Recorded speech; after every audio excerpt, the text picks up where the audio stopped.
Почитувани граѓани, добре дојдовте на овој собир, чија што цел е да ја изрази загриженоста на граѓаните на неколку градови од Републиката, по-конкретно оние кои што се особено загадени, градот Скопје, градот Битола, Тетово, потоа Кочани, Кавадарци, Велес и сите Кичево и секаде онаму каде што се уште има мерни станици кои функционираат и кои работат и кои покажуваат енормни нивоа на покачена загаденост, особено со PM10 частичките и особено со јаглерод моноксид, кој што исто така станува сериозен. Само пред да започнеме со официјалниот дел на овој протест, правилата за однесување на мирен протест да се запомнат и да се повторат. Прво, според Законот за јавни собири, за време на протестот не смее да се консумира алкохол или дрога. Второ, забрането е користење говор на омраза, националистички и партиски реторики и символи. И редарите се луѓето кои имаат зелени ленти на рацете. Доколку имате какви било дополнителни прашања, можете да им се обратите ним. Ќе ви ги прочитам говорниците кои што ќе застанат овде и секој од нив во неколку минути ќе ви се обрати, секој од својот аспект. Мило ми е што гледам огромен број граѓани кои се собрани, бидејќи ситуацијата со аерозагадувањето во Република Македонија навистина побарува преземање на итни мерки и побарува одговорност пред се од секој од нас, од сите тука присутни, да почнеме самите да придонесуваме и при тоа да побараме од локалните и од централната власт итни, наитни мерки кои што мора да се применуваат. Ќе зборуваме за мерките подетално. Во дел на говорниците ќе ви се обратат Горјан Јовановски, човекот кој што ја создаде апликацијата Мој воздух, човекот кој верувам дека е најзаслужен за тоа зошто сме ние денеска во олкав голем број. Човекот кој што има над 30.000 даунлодирања на апликацијата Мој воздух и поради кој што сите сме станати многу посвесни што дишеме и кој со надградбите овозможи да испраќаме и имејлови и известувања до локалните и централната власт за загадувањето на кое што не знам дали некој од вас има добиено повратен одговор. Јас еве 10 дена немам добиено никаков повратен одговор на секој мој имејл за тоа колкаво е загадувањето. Често пати не прашуваа кога ќе пишувавме статуси по Facebook и ќе велеа аманте па и вие, па само за воздухот сте се фатиле, колку работа има во државава. Веќе не туку се жалете, дај барем кажете што да преземеме. Па еве сега одлучивме да ви кажеме. И во продолжение ќе ги прочитам итните мерки, итните, значи мерки, има и други видови, но ние оние на итните ќе ви ги прочитам, кои ги бараме од властите да ги преземат.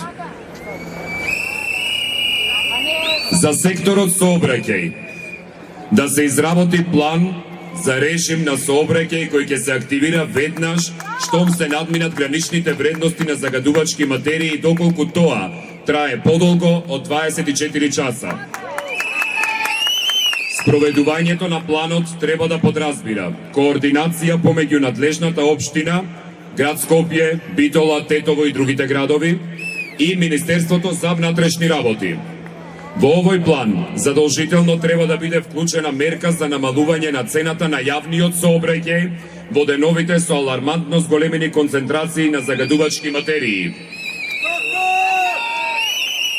Планот да вклучува забрана за движење возила со понизок стандард од Евро 4, како и возила на дизел. Во поширокото централно градско подрачје да не се движат патнички возила, а сообраќајот да се одвива само преку движење на јавниот превоз, што подразбира автобуси и велосипеди. Додека трае алармантната состојба од 24 часа надминување на загадувачки материи. Може би меркиве некому не одговараат и од тие тука што сте, бидејќи се однесува на вашиот превоз со автомобили, ама затоа сме тука за да ја кренеме свеста и да сватиме дека и ние самите може да придонесеме без да чекаме и некој да ни забрани, барем овие што сме тука да дадеме плюс пример за останатите. За секторот индустрија. Привремена забрана за работа на индустријата со А и Б интегрирани дозволи и воведување времен прекин во деновите со зголемено загадување, како и целосна транспарентност во известувањето до граѓаните за надзорот. Засилување на инспекцијата и континуиран надзор над индустриските капацитети подложни на А и Б интегрирана дозвола, како и целосна транспарентност во известувањето до граѓаните за надзорот. За секторот градежништво. Задолжителна примена за мерките за заштита од емисии на прашина за сите објекти. Спроведување редовна инспекција од надлежните инспектори, како и целосна транспарентност во известувањето до граѓаните за надзорот. Привремена забрана на градежните зафати, кои емитуваат прашина на територија на градот во денови со зголемено загадување.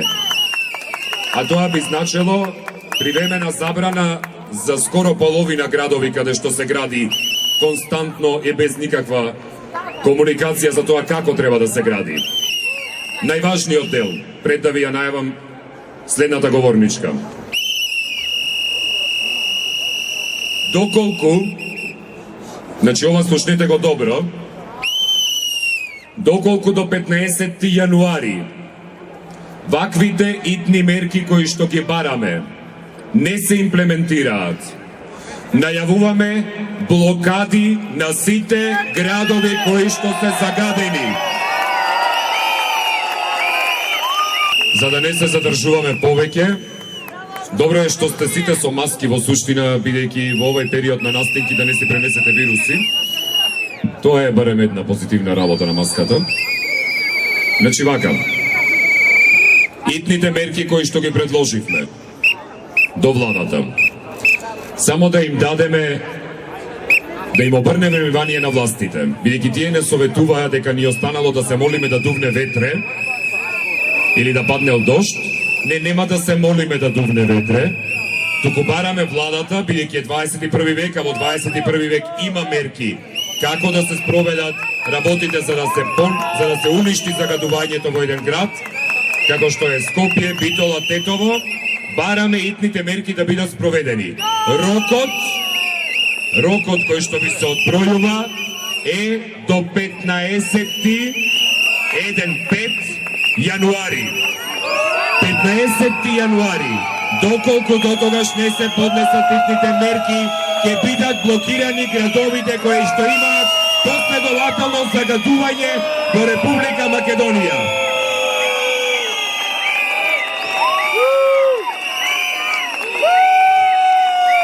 Ви благодарам на бројноста, ми останува да ви кажам да сте живи и здрави и обидувајте се да дишете слободно и здраво. Се гледаме, ако ништо друго, на 15 јануари.